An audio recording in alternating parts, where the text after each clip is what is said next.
Not everyone has experienced an earthquake, but most of us have seen the destructive power of one through imagery of the aftermath. When the Earth's tectonic plates shift, seismic waves are produced.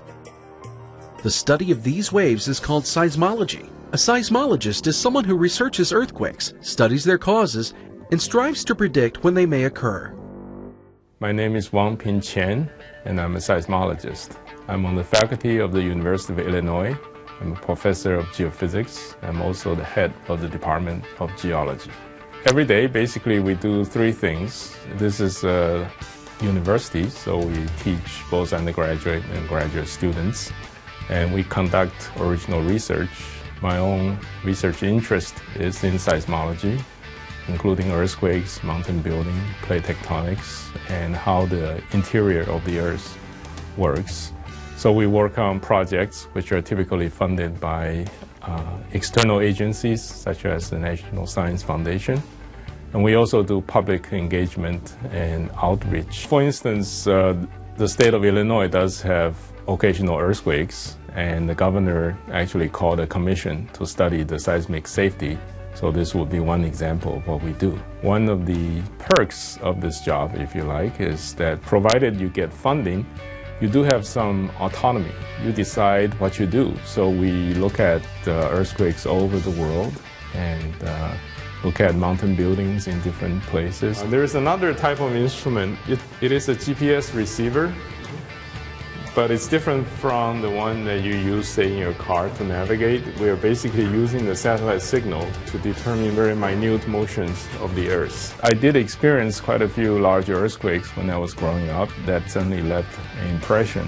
And when I was an undergraduate student, Taiwan just started the modern seismic network, which I volunteered to help setting it up and such. And when you actually see the earthquakes happening, you can feel it. At the same time, you can see what the instruments are telling you. To me, the picture sort of crystallized in my head, and I decided to pursue that as a career. People come from backgrounds such as physics, chemistry, geology, or engineering. Then in graduate school, you get more specialized training in signal processing, in advanced geology, geophysics. Nowadays, computer skills are very important. We work with a lot of young students and see them develop and become either professors themselves, or they become very successful businessmen working in different ventures. That's very fulfilling. For me, I think it's also the combination of different aspects of the work. We do a lot of work in the office. We spend a lot of time doing computer simulations, but we also go to the field, actually install the instruments. So you can sort of see from the ground up that you install these instruments, you get the signal, you analyze signal, you get the results, and that's very satisfying.